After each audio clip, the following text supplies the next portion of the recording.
In 1944, Britain was fighting a war for survival. Bombs fell, secrets mattered, fear ruled, and in the middle of all that, the British government dragged a woman into court, not for treason, not for espionage, but for witchcraft. This is the story of Helen Duncan, the woman the modern world tried to erase. In her final days, Helen Duncan sat in a dim Edinburgh room where the air felt heavier than it should have. The windows were shut tight against the winter cold, yet the chill came from somewhere deeper than the streets outside. Her breathing was uneven now, shallow, strained, as though each breath required permission from a body that was slowly giving up its hold. Only weeks earlier, that same room had been torn open by police boots and harsh light, a séance interrupted, a trance broken, a body jolted back into itself with violence. Nothing about that night had been resolved, and now, as Helen waited quietly for whatever came next, her life seemed to hang in suspension, unfinished, unanswered. Before we go further, take a moment to consider this. History remembers wars, leaders, and laws, but it often forgets the people crushed between them. If stories like this matter to you, stories the world tried to bury, subscribe, because these lives don't stay remembered on their own. The room was silent, except for the faint rasp of her breath. It clung to the walls, settled into the corners, and lingered like something unwilling to leave. Helen's shoulders rose and fell slowly, each movement smaller than the last. Outside, Edinburgh's streets lay muted beneath thin yellow lamps, their light barely touching the pavement. She had lived her entire life at the edge of belief and suspicion. Some called her gifted, others called her a fraud. But in this final quiet, those labels no longer mattered. What remained was a woman who had spent decades speaking into darkness and was now being swallowed by it. Helen Duncan was born Victoria Helen McFarlane in 1897 in the small Scottish town of Callander. It was a place shaped by river bends and gray skies, where life followed a strict rhythm: work, church, endurance. Her father, Archibald, took whatever labor he could find: cabinet making, slating, anything that paid. His mother, Isabella, kept the household in order with discipline rooted firmly in Presbyterian faith. This was not a home that welcomed mystery. From an early age, Helen didn't fit comfortably inside it. Teachers noticed first, moments when the child drifted away from the classroom, her eyes fixed on corners no one else seemed to see. Sudden emotional fits, statements that unsettled other children because they didn't sound like imagination. They sounded certain. Whispers followed her through school corridors. Some children avoided her, others stared. Adults spoke of her in careful tones, not cruel, but wary. A strange girl, too sensitive, too intense. Her mother prayed harder. The Church of Scotland had no patience for mysticism. Second sight, visions, unseen forces, these were relics of a past the Kirk had worked hard to bury. Isabella wanted her daughter grounded, obedient, safe. Helen tried, but something inside her refused to stay quiet. She dreamed vividly, not fantasies, impressions, presences, sensations that lingered long after waking. Once, she told her mother she felt touched by someone she couldn't see. Isabella dismissed it quickly, fear tightening her voice. Some things, she believed, were better left unspoken. But silence didn't make them disappear. Like most working-class children of the era, Helen left school early. There was no talk of higher education. She wasn't expected to dream, she was expected to work. Her first job placed her inside Dundee Royal Infirmary, a world far removed from the quiet fields of Callander.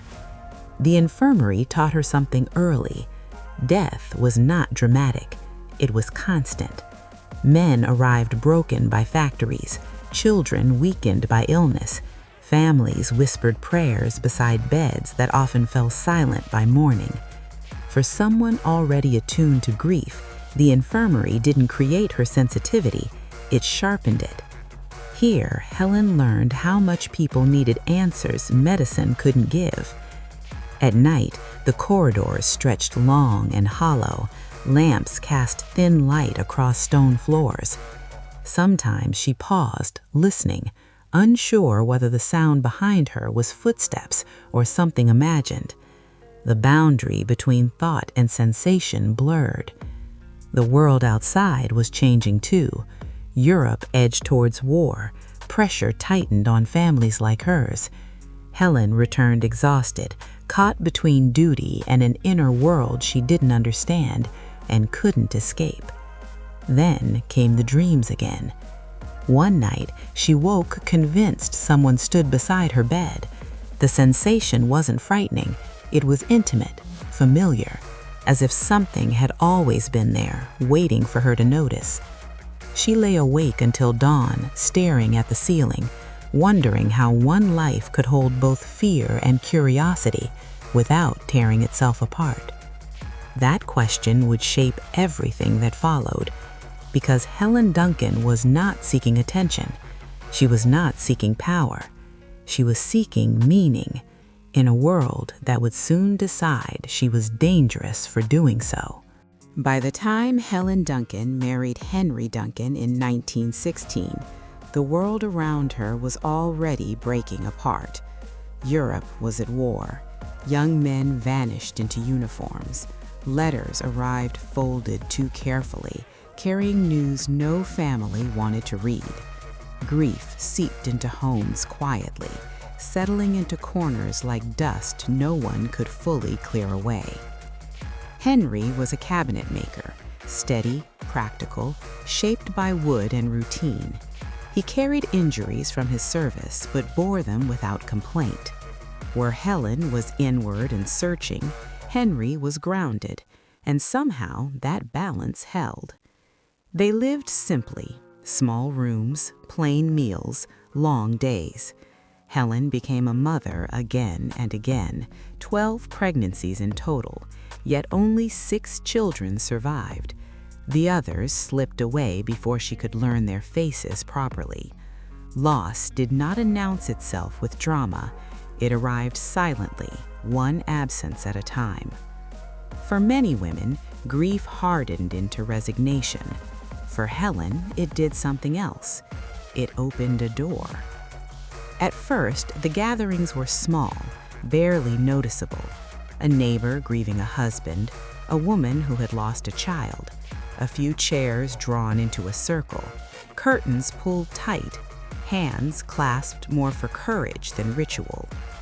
Helen did not advertise herself. She did not claim authority. She simply sat. When she closed her eyes, something shifted. Her breathing slowed. Her posture softened. Her voice, when it came, was not theatrical. It was subdued, steady, almost distant. Those present later said the room itself seemed to lean inward, as if listening. People left those early sittings quieter than they arrived. Word spread the way it always does in working communities, slowly, through whispers. A cousin told a sister. A widow spoke to a friend. No promises were made, no guarantees offered, only the suggestion that something felt different in Helen's presence. Henry watched cautiously. He did not understand what happened during these gatherings, but he saw their effect. People left calmer, less desperate. For families drowning in wartime uncertainty, that mattered. By the early 1920s, the circles grew larger, and so did the intensity. Helen's trances deepened. She would sit motionless for long stretches, her breathing barely visible. Witnesses described the air growing heavy, as if pressure had shifted. Then came the moments that would define her public life, and eventually destroy it. A pale substance began to appear. It emerged slowly, often from her mouth, thin at first, then gathering into folds. Some said it moved on its own. Others claimed it took shapes, faces, hands, forms that hovered in the dim light. Spiritualists called it ectoplasm, a substance believed to bridge the physical and spiritual worlds. Skeptics called it something else. But inside those rooms, explanations mattered less than emotion. Mothers believed they felt a child's touch. Men swore they heard familiar voices. People wept, not loudly, but with relief. This was not entertainment, it was need. Britain had already lost too much. If you're still here, listening closely, subscribe, because this is the moment history usually skips past, the moment belief becomes dangerous. By the 1930s, Helen was traveling.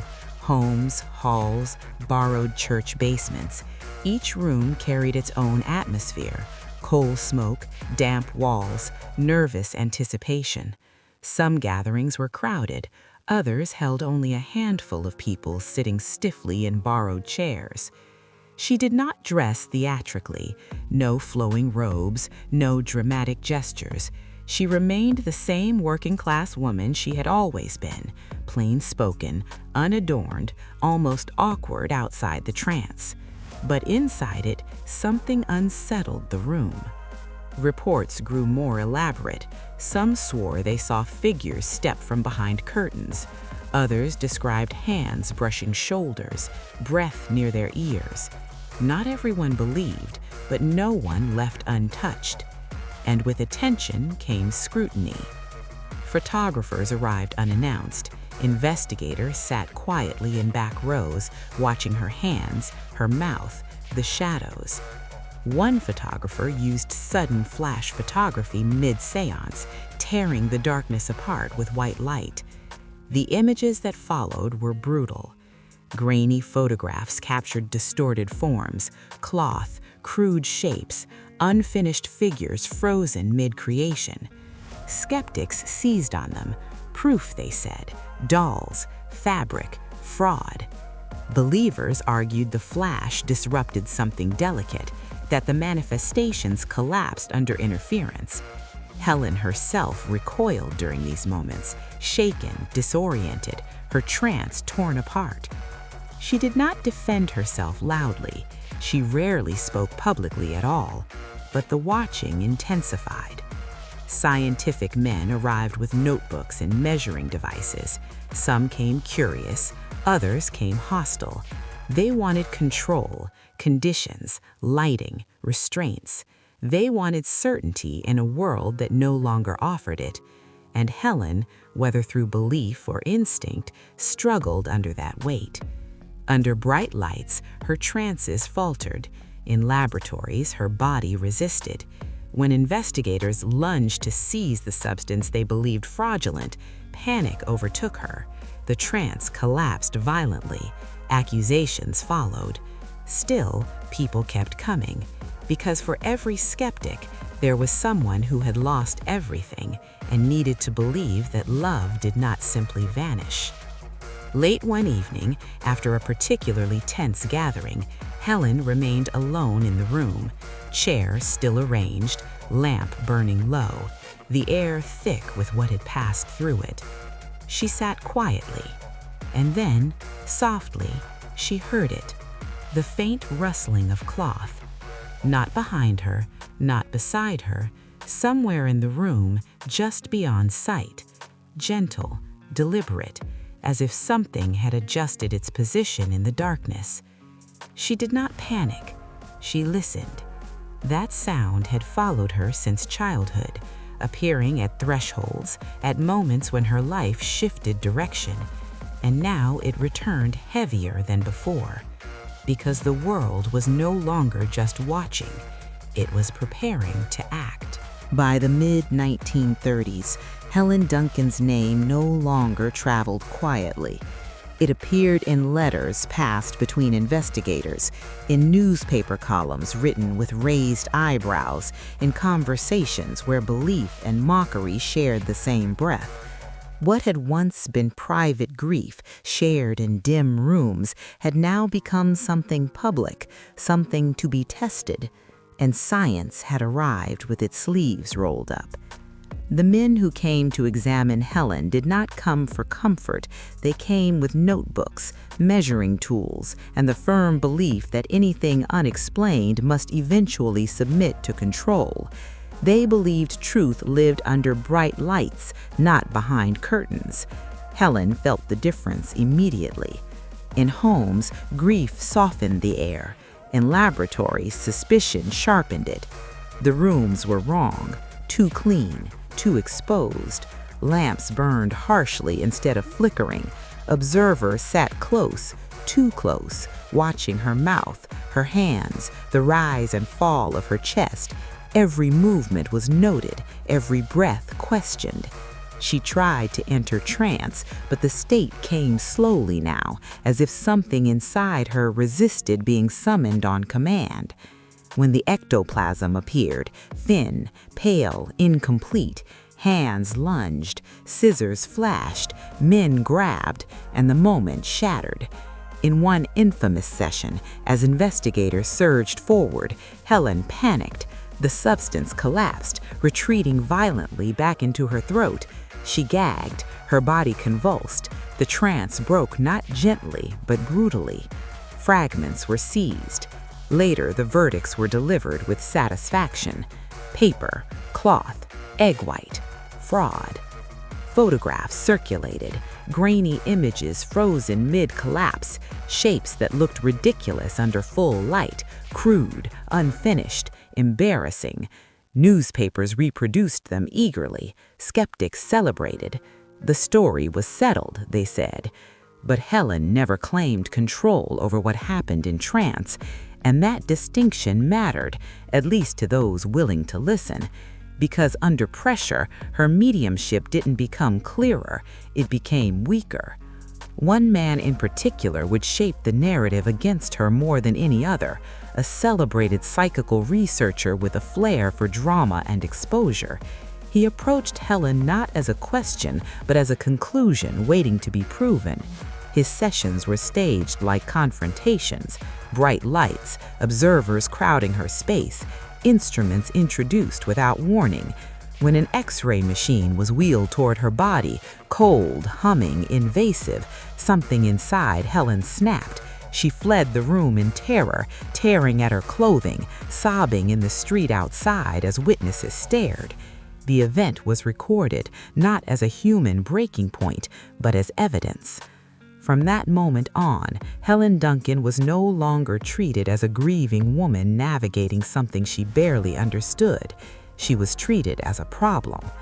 Still, despite ridicule and exposure, people kept seeking her out. That was the part the skeptics never fully explained. Because if this was merely trickery, why did the comfort linger? Why did widows sleep better after her sittings? Why did parents leave calmer, even after doubt crept in? Helen herself rarely defended her reputation. She did not issue manifestos. She did not tour with speeches. She returned home, exhausted, thinner, quieter than before. But she did not stop. And that refusal, quiet, stubborn, unsettled people more than any claim ever could. If you're still listening, still following this story, subscribe, because what happens next isn't about belief anymore. It's about power deciding what truth is allowed to exist. In 1933, the watching turned official.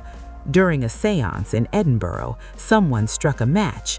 Light flooded the room, and there it was, a figure draped in white standing near Helen.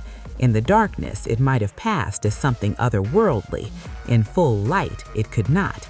Gasps filled the room. Someone shouted. Chairs scraped backward. The police were called. Helen was charged with fraudulent mediumship. The court proceedings were swift. The verdict was guilty. The punishment, a fine, was not severe, but the damage was deeper than money. For the first time, the state had placed its stamp on her name. Fraud. Helen returned home shaken but unchanged in one crucial way. She continued, because history had not yet finished with her. As the 1930s bled into war, Britain entered another age of silence, not the gentle silence of belief, but the enforced silence of secrecy. Ships vanished without explanation. Telegrams arrived with words chosen carefully by the state. And then, during a wartime séance, Helen spoke a name she should not known. A ship, a sinking, men lost at sea. The information was classified. Someone was listening now who did not care about belief at all. They cared about security. Anyone who's interested in this story wants to hear how wartime high stakes mixed with this private world of belief. Make sure you're subscribed. One evening, after a tense gathering, Helen remained alone in the room. The chairs still stood in their circle. The lamp burned low. Her hands trembled slightly, and then she heard it again, that soft, unmistakable sound, the faint rustling of cloth. This time it did not feel curious, it felt urgent, as if something unseen had shifted closer, not to comfort her, but to warn her. Because the next people watching Helen Duncan would not bring notebooks, they would bring authority. By 1941, Britain was no longer just afraid, it was desperate. The war had stripped certainty from daily life. Ships vanished without explanation. Letters arrived late or not at all. Entire families lived suspended between hope and dread, waiting for news that might never come. And in that fragile atmosphere, secrecy became sacred. Information was controlled, silence was enforced, and anyone who disrupted that silence became dangerous. Helen Duncan did not know this yet. She continued her seances the only way she knew how, quietly, carefully, in small rooms thick with grief. Women came clutching photographs of sons in uniform. Men arrived stiff-backed, eyes hollow, carrying the weight of unspoken fear. They did not come for spectacle. They came for reassurance. Then, during one seance, Helen spoke words that changed everything. She described a sailor, a battleship, a sudden explosion at sea. She named the ship. The problem was simple and terrifying. The sinking was classified. The British Admiralty had ordered absolute silence. Families were notified discreetly. Newspapers were barred from reporting it. Morale depended on control. Yet Helen, a working-class woman with no access to military intelligence, had spoken of it aloud. From that moment on, belief stopped mattering. Only risk remained. Unknown to her, her name was passed quietly between offices. Reports were written, observations logged. It didn't matter whether she was genuine or fraudulent. Both possibilities were dangerous. Either she had access to secrets, or people believed she did. And belief during wartime could spread faster than truth. By 1944, surveillance had turned into action. Undercover naval officers attended one of her seances. They listened, they watched. When spirits appeared claiming identities that did not align with reality, patience ran out. Anger replaced curiosity. Days later, police raided the seance room. Helen was already deep in trance when they burst in. Lights flooded the space, chairs overturned. Someone lunged toward her, grabbing at what they believed was a sheet. The trance shattered. No physical evidence was found, no materials, no props. But it didn't matter. Helen was arrested. At first, the charge was minor, vagrancy, a placeholder, something temporary, while the real decision was made behind closed doors, because the authorities were searching for something stronger, something that would hold.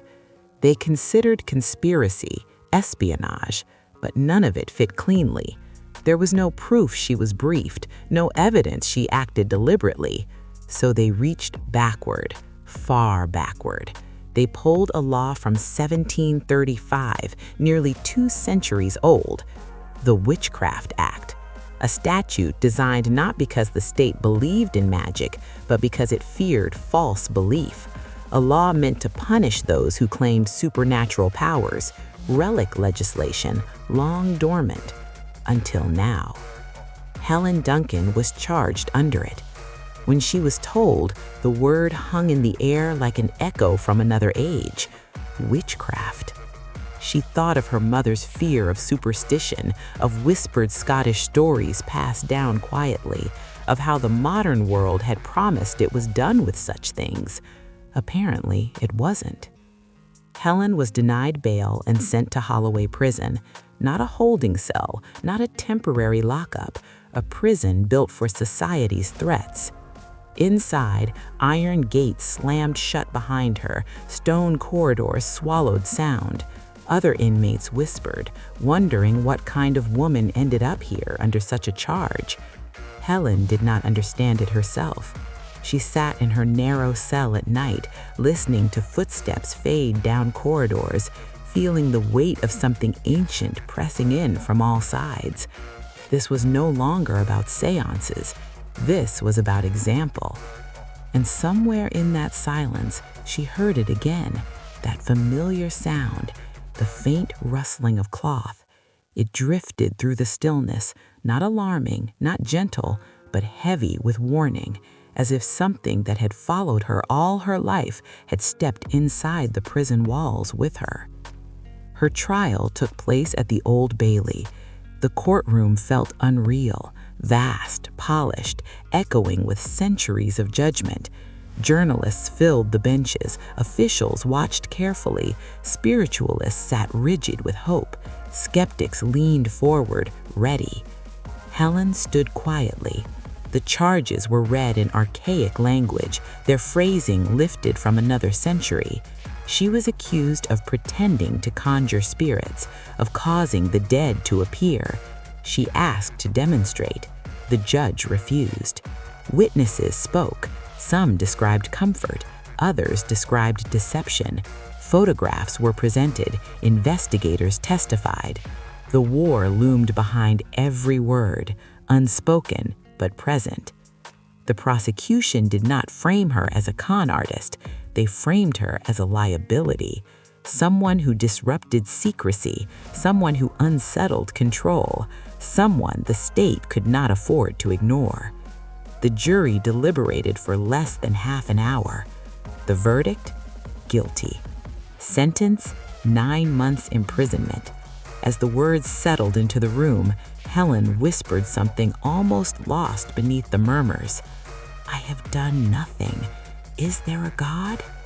She was led away, not screaming, not defiant, but stunned. Britain had just convicted a woman of witchcraft in the 20th century. If this story is hitting you, if you're feeling the weight of what happens when fear overrides humanity, subscribe, because this is where history stops being distant and starts feeling uncomfortably close. Back in Holloway, Helen served her sentence quietly. Guards treated her with a strange mixture of sympathy and unease.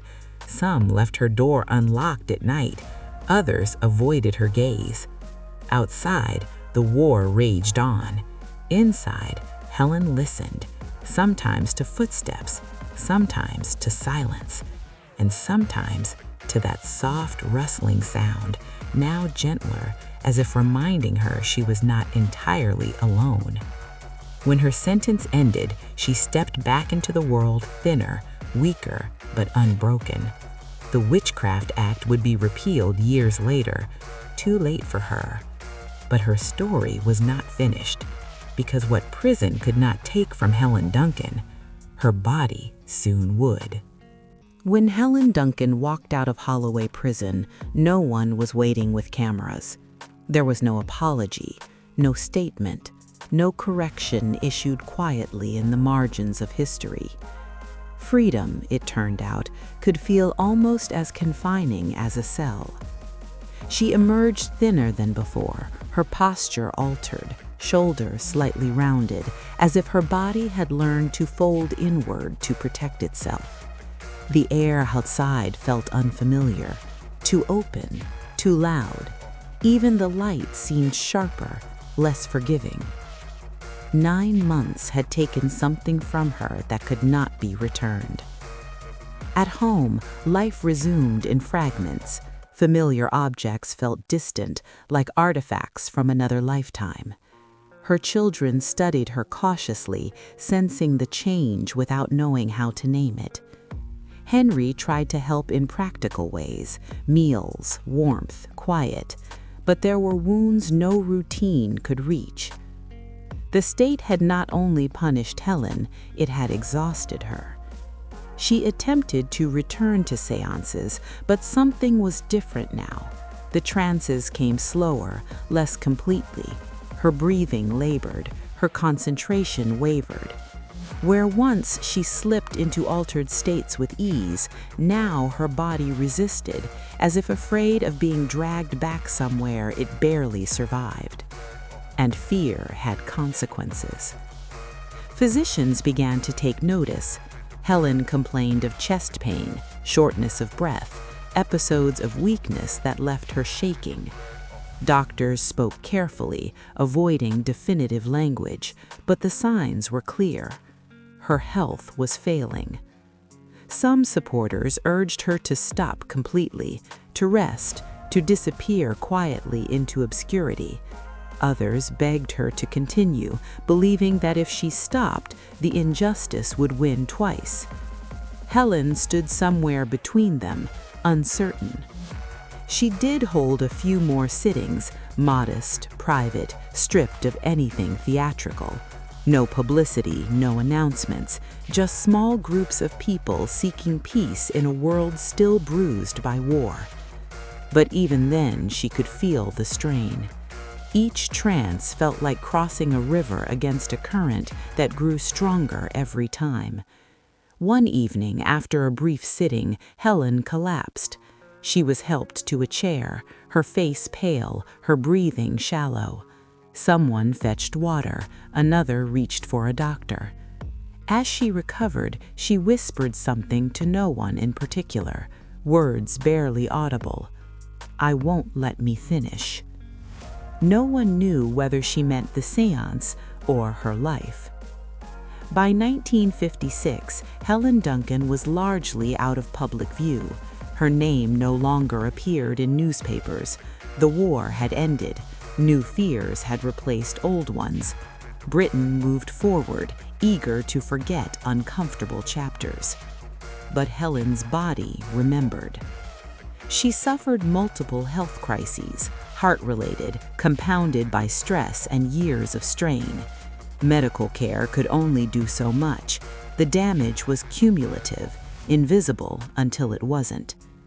On December 6, 1956, Helen Duncan died. She was 59 years old. The official cause was heart failure, but those who knew her, truly knew her, understood the fuller picture. A woman imprisoned under an ancient law, publicly shamed, physically and psychologically broken by a system more concerned with control than truth. She did not die loudly. She did not die dramatically. She simply stopped. For years afterward, her name faded. The Witchcraft Act was repealed quietly in 1951, replaced by legislation framed in more modern language. No mention was made of Helen, no acknowledgement offered. History moved on, or at least it tried to. If this story matters to you, if you believe forgotten lives deserve more than footnotes, subscribe. Because the final part of this story isn't about Helen alone. It's about what her silence still asks of us. Decades later, researchers would revisit the case. Journalists would re-examine the transcripts. Advocates would question the motives behind her prosecution. Some would argue that the charge was never about belief, only about wartime fear and secrecy. Others would go further. They would say Helen Duncan was a warning, not to believe too much, but to step out of line. Because when a state feels threatened, it does not always need proof. Sometimes it only needs precedent, and Helen's life provided one. Her supporters pushed for posthumous justice. Appeals were drafted. Parliament debated quietly. Some officials admitted reluctantly that the law had been misused, that fear had clouded judgment. But legal systems rarely apologize. At best, they move on. Helen Duncan was never officially pardoned. No courtroom reversed her conviction. No gavel struck in her favor. The silence remained. But silence has a way of echoing in archives, in footnotes, in the unease people feel when they learn that a modern nation once imprisoned a woman for witchcraft, not centuries ago, but within living memory. And perhaps that is where Helen's presence lingers now. Not in dark rooms, not behind curtains, but in the uncomfortable question her story leaves behind. What happens when fear decides who is allowed to speak? Because the law that silenced her may be gone, but the instinct behind it has not disappeared. Long after Helen Duncan's name faded from headlines, something else lingered. Not belief, not skepticism, unease. It surfaced quietly whenever someone stumbled across her case in an archive or footnote and paused, confused, rereading the charge, witchcraft. The word didn't belong where it sat, nestled among modern dates and wartime records. It felt out of place, embarrassing, dangerous. And that discomfort was not accidental. Because Helen Duncan's story forces a question modern societies prefer not to ask. What happens when fear wears the costume of law? For years after her death, Britain tried to forget her. The Witchcraft Act was repealed in 1951, replaced with legislation that sounded cleaner, more rational. Officials framed it as progress, a quiet correction. No apologies required. But laws do not erase consequences. Helen remained convicted. Her name remained stained. And the people who had watched her dragged into court, who had watched a state reach backward into history to silence a woman, were left to reconcile that contradiction on their own. In the decades that followed, spiritualism itself drifted to the margins. New sciences claimed authority, new wars demanded attention. Helen's séances became curiosities, mentioned occasionally in skeptical lectures or fringe histories. But something kept pulling her story back. Journalists revisited the trial transcripts. Historians questioned the timing. Why had authorities ignored fraud laws already on the books? Why resurrect a statute associated with superstition unless the charge itself was symbolic? The answer slowly took shape. Helen Duncan wasn't prosecuted because the state believed in witchcraft. She was prosecuted because others believed in her. And belief, during wartime, was power the government could not fully control. Her alleged crime was not deception, it was influence. She unsettled certainty. She disrupted silence. She reminded people that authority did not own every answer. That was intolerable. Supporters eventually petitioned Parliament asking for a posthumous pardon. The request was measured, restrained, legal. It did not demand validation of her abilities, only acknowledgement that the law had been misused. The response was polite, non-committal. No pardon was granted. Because to pardon Helen Duncan would mean admitting something larger, that fear had overridden justice and that modern institutions were not as evolved as they claimed, and institutions rarely confess that. If you're still here, still sitting with this story, subscribe. Not because this channel needs numbers, but because stories like this only survive when people choose to remember them. Helen's legacy now exists in fragments, in archived letters from grieving families who thanked her for peace, in cold photographs waved as proof by skeptics, in prison records that list her crime without context. She's claimed by no single side, and perhaps that is exactly where her power lies, because Helen Duncan resists simplification. She was not a saint, she was not a villain. She was a woman shaped by loss, operating in a world that demanded certainty and punished ambiguity. Her séances may never be fully explained, her manifestations may never be fully understood, but her trial tells us something precise and undeniable: that when fear tightens its grip, truth becomes secondary, that governments do not always need evidence, only justification, that progress is thinner than we like to believe. Helen Duncan's story is not really about spirits, it's about control, about who decides what is acceptable to say, about how quickly society will sacrifice an individual to preserve a narrative of order. And perhaps that is why her presence still feels close, not supernatural, but symbolic. Because every era has its Helen Duncan, someone whose existence complicates the story, someone who doesn't neatly fit into belief or disbelief, someone who becomes inconvenient. And when that happens, the tools are always ready: a law, a label, a quiet conviction. The faint rustling Helen heard all her life, the sound she followed from childhood rooms to prison corridors, may not have been something from another world at all. It may have been history shifting behind her, a warning, a reminder that progress does not erase old instincts, it only disguises them. Helen Duncan died quietly, without vindication, but her story refuses to stay quiet.